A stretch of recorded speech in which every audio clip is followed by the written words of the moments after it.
मित्रों, मैं प्रियंका स्वागत करती हूँ आपका जीवन और आध्यात्म में। मित्रों, आप लोगों के लिए कहानी लेके आई हूँ जो कि सुबोध नाम के एक व्यक्ति की है जो मंदिर में सेवक था। वह भगवान विष्णु का बहुत ही अच्छा भक्त था। उनका काम मंदिर की साफ सफाई करना था। भक्तों और श्रद्धालुओं द्वारा दिए दान में से थोड़ा बहुत उसे दे देता था। उसी से उसका गुजर बसर चलता था। वह अपनी ज़िंदगी में बहुत परेशान और दुखी था।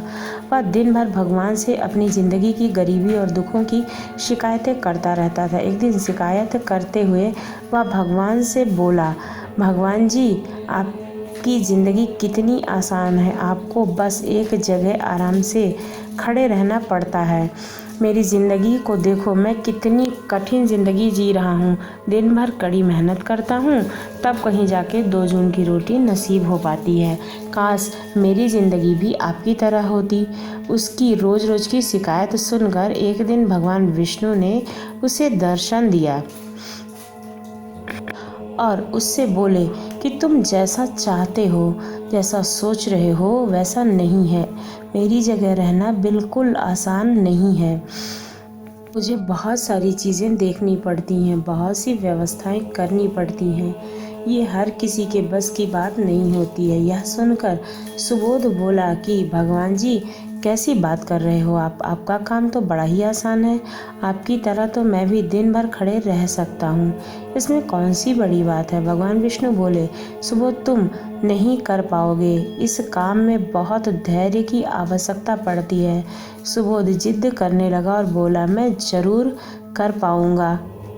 एक दिन के लिए आप अपनी ज़िंदगी मुझे देकर तो देखिए मैं कर पाता हूँ या नहीं।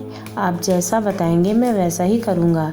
उसकी जिद के आगे भगवान मान गए और बोले, ठीक है, आज पूरा दिन तुम मेरी ज़िंदगी जियोगे। मैं तुम्हारी ज़िंदगी जीता हूँ, लेकिन मेरी ज़िंदगी जीने के लिए तुम्हें कुछ हमारी शर्तें हैं जो अवश्य ही माननी होंगी और उसी के अनुसार तुम्हें चलना होगा। सुबोध बोला, मैं आपकी हर शर्त मानने के लिए तैयार हूँ।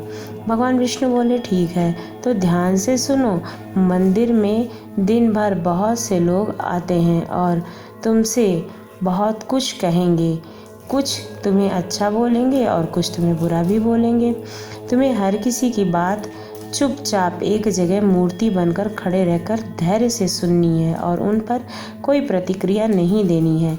सेवक मान गया भगवान ने और उसने अपनी ज़िंदगी एक दिन के लिए आपस में बदल ली। सेवक भगवान की जगह मूर्ति बनकर खड़ा हो गया था। भगवान मंदिर की साफ सफाई का काम निपटा कर वहाँ से चले गए। कुछ समय बीतने के बाद मंदिर में एक धनी व्यापारी आया। भगवान से प्रार्थना करते हुए बोला कि हे भगवान, मैं इस नई दुकान को खोल रहा हूँ। मुझे आशीर्वाद दीजिए कि यह दुकान अच्छी तरह से चले और मैं इससे बहुत ही अच्छा मुनाफा कमा पाऊँ। प्रार्थना करने के बाद जैसे ही वह प्रणाम करने के लिए नीचे झुका तो उसका बटुआ गिर गया। जब वहाँ से वह जाने लगा तो भगवान की जगह खड़े मंदिर के सेवक सुबोध के मन में आया कि उसे बता दे कि उसका बटुआ नीचे गिर गया है, लेकिन शर्त के अनुसार उसे तो चुपचाप रहना था और कुछ भी नहीं बोल सकता था। इसलिए वह कुछ नहीं बोला और खामोश खड़ा देखता रहा। इसके तुरंत बाद एक गरीब आदमी वहाँ पर आता है। वो भगवान से बोला, प्रभु, मैं बहुत ही गरीबी में जीवन काट रहा हूँ। परिवार का पेट पालना होता है, माँ की दवाई भी लानी होती है, उसकी भी व्यवस्था मुझे ही करनी है। मैं समझ नहीं पा रहा हूँ कि इतना सब कैसे करूँ। आज देखो, मेरे पास केवल 1 रुपया है, इसमें मैं क्या कर पाऊँगा। अब तो आप ही कुछ चमत्कार करो और मेरे लिए धन की व्यवस्था कर दो।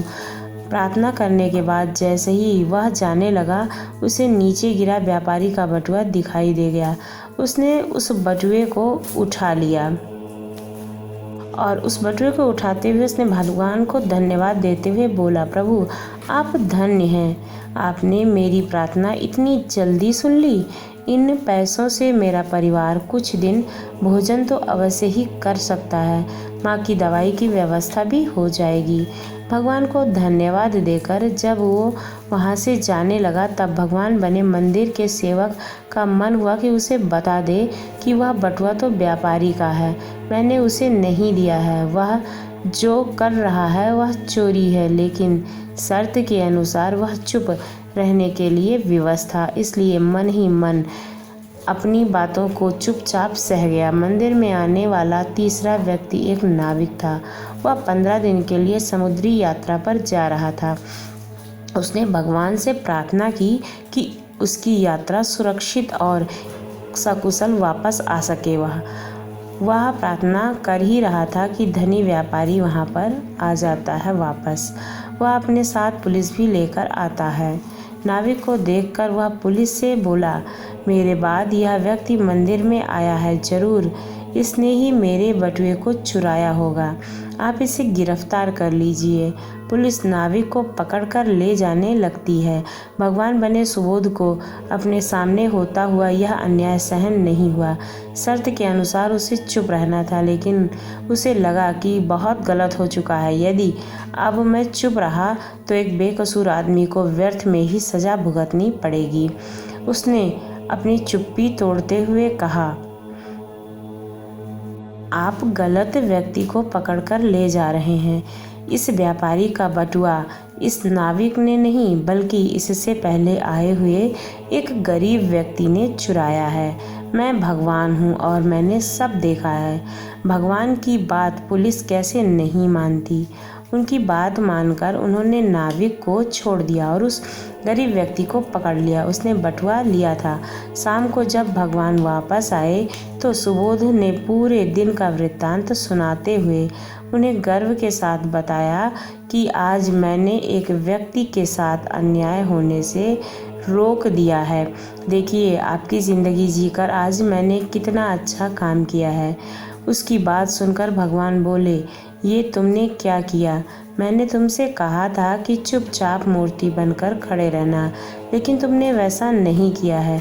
तुमने मेरी पूरी योजना पर पानी फेर दिया है। तो धनी व्यापारी ने बुरे कर्मों द्वारा इतना धन कमाया था। यदि उसमें से कुछ पैसे गरीब आदमी को मिल जाते तो उसका भला ही हो जाता और व्यापारी के पाप भी कुछ कम हो जाते।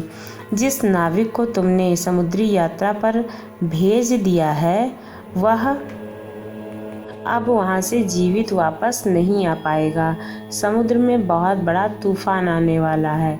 यदि वह कुछ दिन जेल में रहता तो कम से कम उसकी जान तो बच जाती।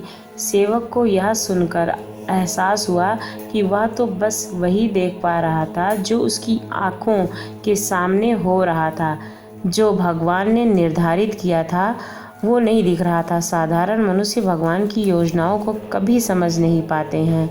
जब हमारे साथ कुछ गलत हो रहा होता है तो हम अपना धैर्य खो बैठते हैं और भगवान को दोष देने लगते हैं।